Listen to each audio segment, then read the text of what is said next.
एक समय की बात है, एक गांव में मीना नाम की एक लड़की रहती थी।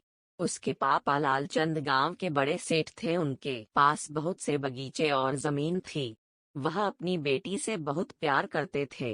वह उसकी हर जरूरत को पूरा करते थे, जिसके कारण वह बहुत बिगड़ गई थी और घमंडी हो गई थी। वह कभी कभी अपने पापा के सामने अजीब सी मांग रखती थी, जिसको भी उसके पापा पूरा करते थे। वह कभी कभी अपने घर के नौकरों का अनादर करती थी। लीला की एक दोस्त रमा थी, जिसके साथ वह अक्सर खेला करती थी। एक दिन लीला उसकी दोस्त रमा कुछ दोस्तों के साथ मेले में जा रहे थे।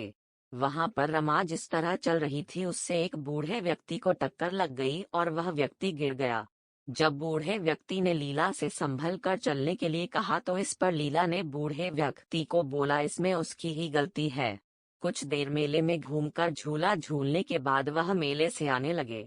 बीच में उनको एक आम का पेड़ नजर आया, जिस पर बहुत से आम के फल लगे हुए थे।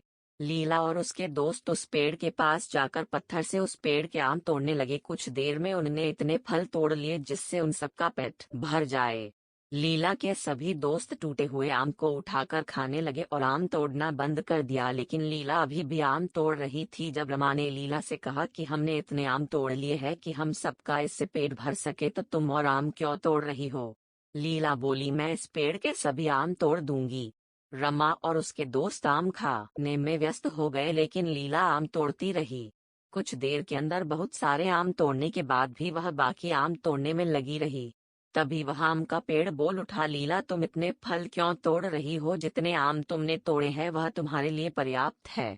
पेड़ को बोलता देखकर लीला के दोस्त डर गए, लेकिन लीला बोली, मैं तो आज तुम्हारे सारे आम तोड़ूंगी। आम के पेड़ ने लीला को चेतावनी दी, वह रुक जाए और बाकी आम न तोड़े, लेकिन लीला कहाँ मानने वाली थी। उसने आम तोड़ना जारी रखा और बोला, तुम मेरा क्या बिगाड़ोगे? आम के पेड़ ने बोला, लीला तुम बहुत घमंडी लड़की हो, तुमको सबक सिखाना ही पड़ेगा। इसके बाद आम के पेड़ ने लीला पर जादू किया, जिससे उसकी मूछें निकल आई। उसे देखकर उसके सभी साथी हंसने लगे। लीला आम के पेड़ से विनती करने लगी, वह अब ऐसा नहीं करेगी, वह उसकी मूछों को हटा दे। लेकिन आम का पेड़ बोला, पहले तुम जाकर अपने पिता को लेकर आ, अगर वह मुझसे इसके लिए बोलेंगे तभी मैं तुम्हारी मूछों को हटाऊंगा। यह सुनकर लीला मुंह पर चुन्नी लपेट कर घर जाने लगी।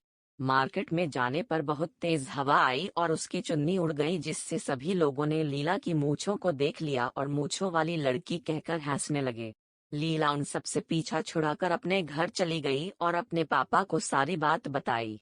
उसके पिता लालचंद अपनी बेटी को परेशान देखकर तभी लीला के साथ उस आम के पेड़ के पास जाने के लिए चल पड़े। आम के पेड़ के पास जाकर लीलाचंद ने उससे अपनी बेटी की मूछों को हटाने को बोला। आम का पेड़ बोला, तुम अपनी बेटी की हर जरूरत को पूरा करते हो, जिससे वह बहुत घमंडी हो गई है और किसी की कोई बात नहीं मानती। यदि तुमने इसको सही शिक्षा द बड़ी ई की मात्रा होती तो यह इतनी नहीं बिगड़ती। लालचंद ने अपनी गलती मानते हुए आम के पेड़ से अपनी बेटी की मूछों को हटाने की विनती की और लीला ने भी आगे से कभी ऐसा न करने को बोला। लालचंद के विनती करने पर आम के पेड़ ने लीला की मूछों को हटा दिया। इसके बाद लीला सुधर गई और सबसे सही से पेश आने लगी और घमंड करना बंद कर दिया। इस कहानी से हमें यह सीख मिलती है कि हमें कभी भी घमंड नहीं करना